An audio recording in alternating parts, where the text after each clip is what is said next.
এক এলাকায় যে পণ্য বৈধ আরেক এলাকায় সেটি অবৈধ বিবেচিত হতেই পারে, আর এতে অবাক হওয়ার কিছুই নেই। তবে বাঁশ সারা দেশে একটি বৈধ পণ্য হিসেবে স্বীকৃত। বাধা নেই বাঁশ কাটা কিংবা বেচা কেনায়ও। তবে অভিনব বিষয় হচ্ছে, ব্রাহ্মণবাড়িয়ায় এবার বাঁশ বিক্রি বন্ধ করেছে পুলিশ। কেন এই নিষেধাজ্ঞা? বিস্তারিত রিপোর্টে। চায়ের দোকানে সামান্য বিষয় নিয়ে কথা কাটাকাটি, সেই থেকে ধাক্কাধাক্কি, কিলঘুষি, চড়থাপ্পড়ের ঘটনা। তাই নিয়ে এক গ্রামের সাথে আরেক গ্রামের ঝগড়া। এরপর বাঁশের টেটা, পলো, চলো, বল্লম, রামদা এবং এককাইটার মতো দেশীয় অস্ত্র নিয়ে দিনভর সংঘর্ষ। এসব দৃশ্য চোখের সামনে ভেসে উঠলেই যে এলাকার নামটি প্রথমে চলে আসে সেটি হলো ব্রাহ্মণবাড়িয়া।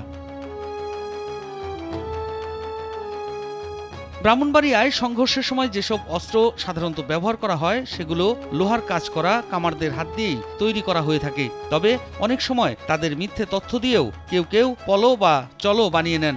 এসব অস্ত্র তৈরি করার জন্য অনেক সময় ক্রেতারা স্বাভাবিকের চেয়ে ৪-৫ গুণ বেশি মজুরিও দিতে চান।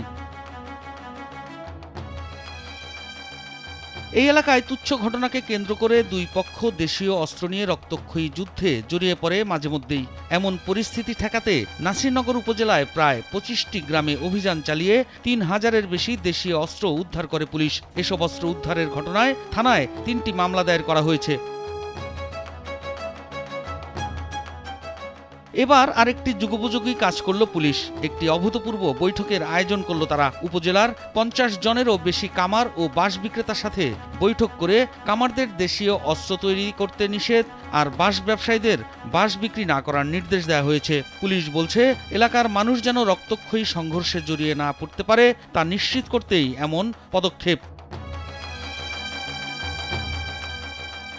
পুলিশ জানিয়েছে, স্থানীয় কামারদের দেশীয় অস্ত্র তৈরিতে নিরুৎসাহিত করার জন্য সচেতনতামূলক পদক্ষেপ হিসেবে তারা এই কার্যক্রম পরিচালনা করছেন। নাসিরনগর ছাড়াও জেলার অন্যান্য এলাকাতেও পুলিশের এই কার্যক্রম চলবে। বাঁশ লোহা ব্যবহার করে যেন স্থানীয়রা দেশীয় অস্ত্র তৈরি করতে না পারে তা নিশ্চিত করতে বাঁশ ব্যবসায়ী আর কামারদের সাথে যোগাযোগ রাখছেন তারা।